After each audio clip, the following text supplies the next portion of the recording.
बिस्मिल्लाहिर्रहमानिर्रहीम। पाकिस्तान अमदानी फ़लाई इत्तेहाद कामयाब और ठाही जाफ़र ख़ान और उमर ख़ान के ख़िलाफ़ काफ़ी अरसे दराज से ज़मीन का झगड़ा था।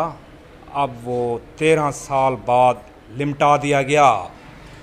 सरदार फ़ारूक अहमद ख़ान मुक़द्दम और सरदार चेयरमैन मीर मोहम्मद ख़ान ने और सरदार लियाकत ख़ान ने और डॉक्टर फ़िदा हुसैन ख़ान और फ़खरुद्दीन अमदानी, हबीबुर रहमान ख़ान अमदानी ने और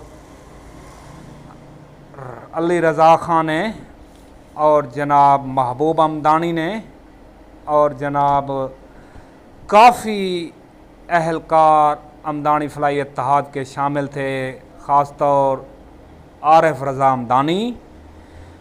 और इन दोनों की अब ठाही करा दी गई है क्योंकि झगड़ा काफ़ी अरसे दराज से चल रहा था और बड़ी मेहनत से इन्होंने झगड़े को ख़त्म करा दिया और पर्चे भी ख़त्म कर दिए गए और मुकम्मल तौर पर ठाही हो गई। ठीक है, थैंक यू।